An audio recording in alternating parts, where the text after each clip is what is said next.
Oi pessoal, tudo bem? Bom, hoje nós vamos conversar um pouquinho sobre o que é a avaliação da aprendizagem e entender um processo que vai acompanhar vocês durante todo esse semestre, que é o aspecto da avaliação formativa, somativa e diagnóstica.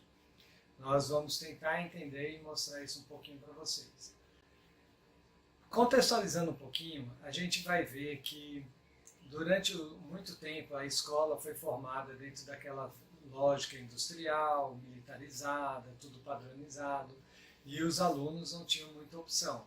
Então, desde 1920, a escola seguia um modelo semelhante a esse, onde os alunos eram sempre perfilados, procurando reproduzir um conteúdo determinado pelo professor, e isso não ajudava muito no sentido de uma avaliação que considere os aspectos individuais do desenvolvimento de cada sujeito.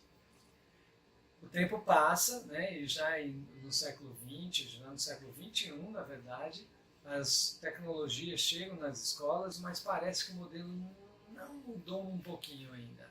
Ainda falta alguma coisa para que esse modelo seja realmente alterado. Ainda há apesar da tecnologia, ainda há um modelo muito centrado na reprodução de conteúdos e isso também não ajuda bastante. Bom, mesmo entrando no modelo de escola tradicional e ainda com tecnologia ainda assim tradicional, novos arranjos sociais precisam ser feitos. Outros modelos de escola estão surgindo cada vez mais, focados em variação, de espaço flexível de aprendizagem, focado em estratégias metodológicas diferentes, estratégias de avaliação diferentes e criando arranjos sociais dentro da escola que são diferenciados, né? E isso vai levar a gente a querer entender quais as perspectivas de avaliação que historicamente foram construídas para que hoje chegassem no conceito de avaliação educacional, saindo do conceito de avaliação educacional para o conceito de avaliação da aprendizagem. Então, algumas perspectivas epistemológicas, né, dentro do campo do conhecimento de avaliação foram construídas por Tyler, Joseph Crombar, Scriven e Robert Stake. Esses caras, eles, né, tem no texto aí que eu sugeri para vocês, já está disponível, vocês podem ler, estudar, devem inclusive fazer isso, mas Tyler, por exemplo, ele tinha uma visão muito baseada na eficiência e na eficácia da avaliação da instituição.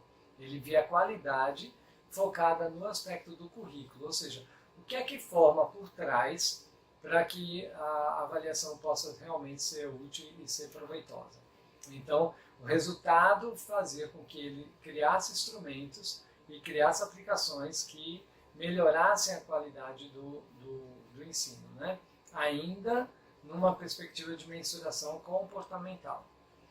Crombar, ele vai ser um dos primeiros que traz critérios bem mais específicos sobre de clareza, pertinência, exatidão, validade, amplitude, né? Ele vai olhar o objeto que está sendo avaliado por essas diversas perspectivas e daí ele vai conseguir atender a uma avaliação mais focada na aprendizagem do que uma avaliação focada na reprodução do conhecimento em si, né?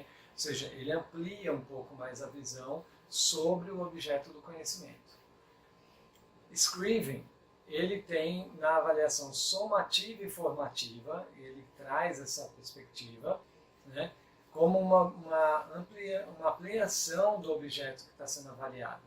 Então, ele vai fazer as duas andarem de maneira complementar e nessa visão ele consegue observar melhor o objeto avaliado.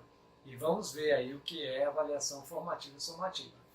E, por fim, mas não menos importante, Robert Stake, ele diz que a avaliação ela é responsiva. Eu acho que esse é um dos grandes pontos de mudança, porque ele coloca que as intenções alteram o processo e elas devem estar, por conta disso, devem estar focadas numa perspectiva comunicacional, ou seja, pensar no feedback, no retorno para o aluno durante o processo, fazendo a intervenção, passa a ser um dos pontos mais importantes dentro da avaliação da aprendizagem.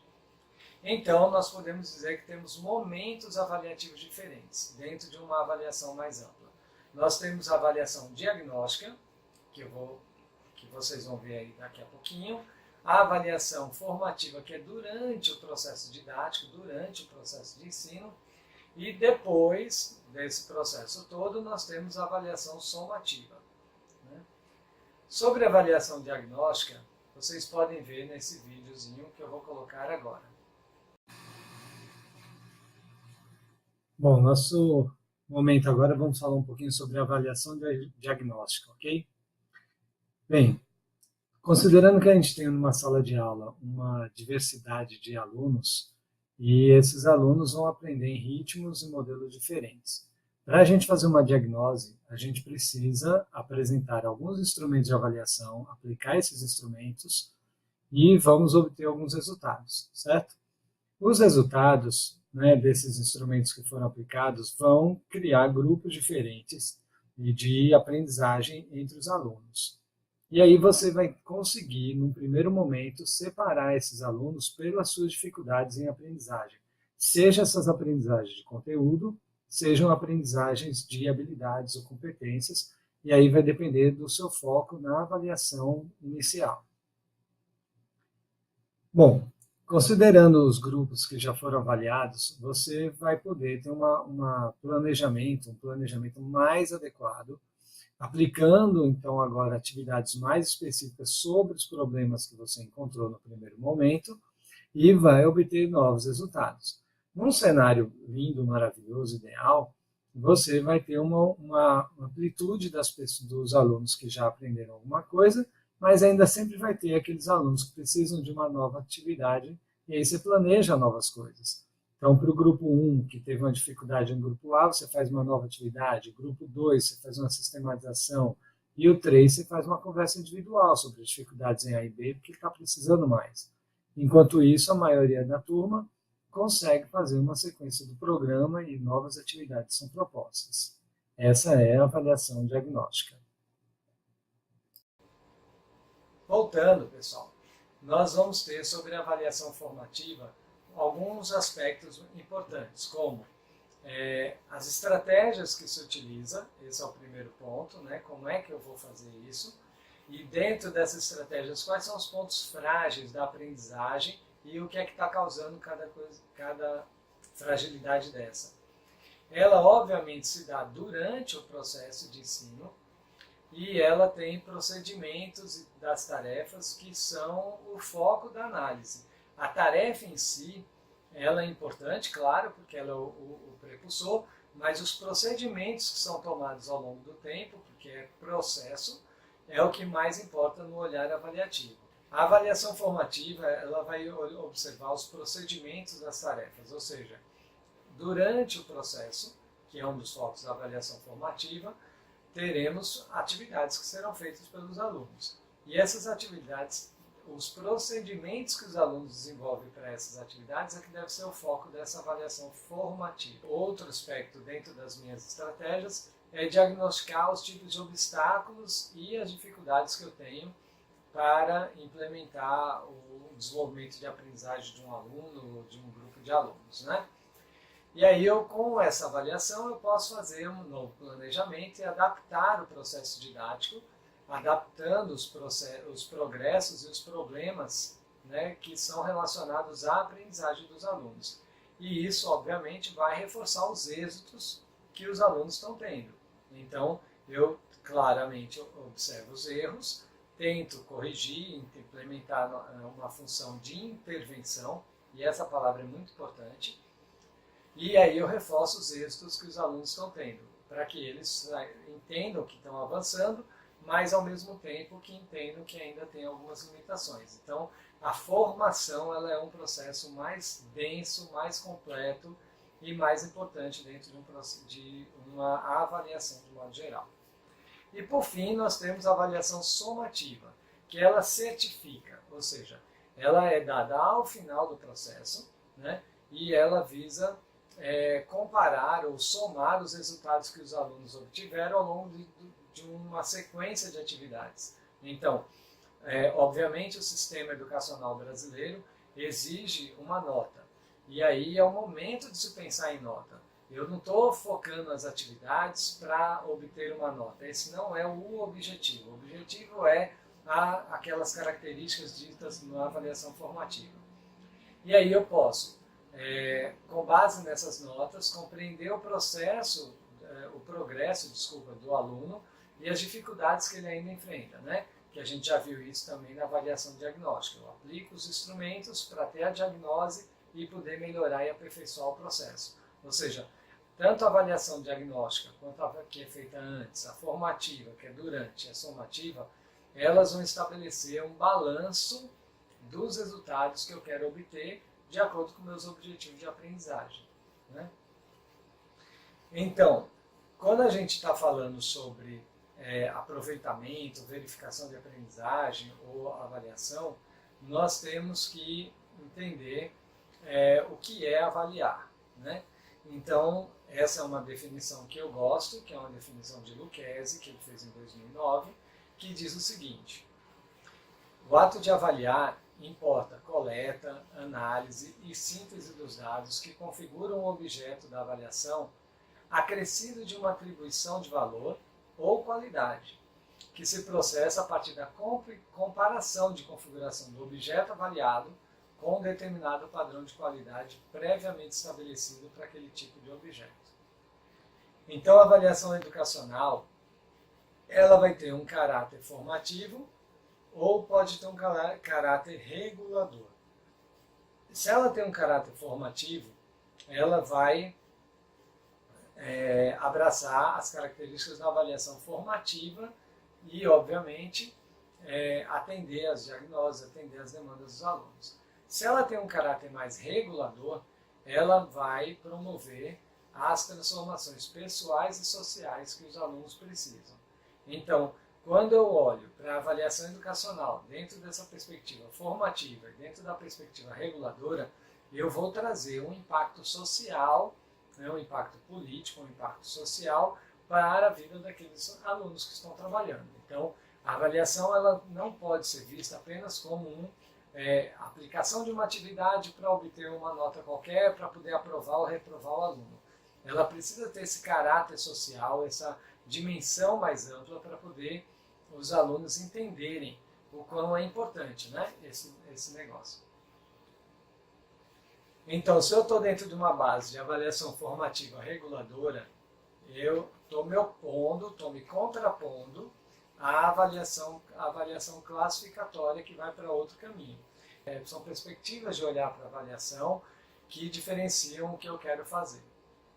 E a avaliação classificatória, todo mundo já conhece, aquela que é baseada na quantificação de respostas certas e erradas. Ela se dá de maneira periódica, a primeira VA, a segunda VA, ou a primeira prova, a segunda prova. Ela é unidirecional, ou seja, ela apenas avalia os alunos. Ela tem um foco exclusivo no resultado e ela visa certificação de uma competência ou incompetência do portador daquele título, né, daquela prova. Enquanto que uma avaliação formativa, ela tem a base na própria manifestação que os alunos têm, da sua aprendizagem, ela se dá de maneira continuada e ela é bidirecional, ou seja, ela tanto pega os alunos quanto pega um professor. Porque é importante que o professor tenha a avaliação dos alunos como um processo de autoavaliação também. Ou seja, eu tenho que entender como é que eu estou agindo para poder melhorar e ajudar meu aluno no progresso da aprendizagem dele. Ela tem um foco no processo e ela visa intervenção para a solução de problemas. Então ela vem dentro de uma nova perspectiva de aprendizagem, que aí a gente já viu isso lá em didática, que é focar na resolução de problemas e não apenas na execução de atividades. Né? E aí a gente precisa pensar agora que tipo de proposta eu posso fazer para que a avaliação formativa se estabeleça como um princípio importante para mim. Então, primeiro, eu tenho que estabelecer um padrão mínimo de conhecimento. Né? O que é isso? Padrão mínimo, ou seja, o que é que está na grade curricular, quais são os conteúdos necessários, que tipo de profissão o aluno vai alcançar, o que ele precisa com esse tipo de conteúdo. E aí, disso tudo, eu dimensiono e falo, esse aqui é fundamental, esse é o mínimo que ele tem que saber. Se ele não souber isso, ele não tem condições de avançar em coisas mais complexas. Segundo ponto é que a aprovação ou reprovação do educando deveria dar-se pela efetiva aprendizagem dos conhecimentos mínimos. Ou seja, se eu garantir que ele aprendeu o mínimo, mesmo que ele não tenha um grau muito elevado de conhecimento, isso para mim já é mais importante. Por quê? Porque nem tudo que a gente aprende, a gente retém naquele momento. Ele vai ser guardado, nós vamos ter momentos de lançar mão a esses pensamentos, a esses processos, e daí consegue-se atingir objetivos porque eu tenho o mínimo guardado, o mínimo aprendido. Então, se eu tenho esse mínimo, eu posso ter bagagem ou estrutura para conseguir o máximo. Então, ela valoriza, outra coisa, ela valoriza o diagnóstico da turma no início do processo, ou seja, a avaliação diagnóstica passa a ser um elemento importante, né? E aí vem, obviamente, os conhecimentos prévios que o aluno tem sobre aquele determinado assunto, e ela estimula a autorregulação da aprendizagem, ou seja, coloca no aluno a responsabilidade de olhar para si e falar, eu que preciso aprender, eu é que tenho que correr atrás disso. O meu objetivo não é a nota, mas o meu objetivo é o mínimo que eu preciso aprender para evoluir em cima dessa área do conhecimento. Então o aluno ele precisa também se sentir partícipe desse momento de formação, porque afinal é a formação dele que está em jogo, não é a minha, porque a minha, apesar de ser uma avaliação bilateral, né, ou seja, bidirecional, eu também aprendo, mas eu estou tomando conta, eu sei da minha, então a minha não vai influenciar diretamente na do aluno, mas o aluno precisa ter essa consciência também, né? E tornar a avaliação um processo transparente, ou seja, não tem motivo para eu poder ficar escondendo do aluno que eu quero avaliar ou deixar de avaliar. O aluno precisa saber, bom, vai ser avaliado isso, os critérios são esses, e o aluno vai entender que é isso que vai ter que ser atingido.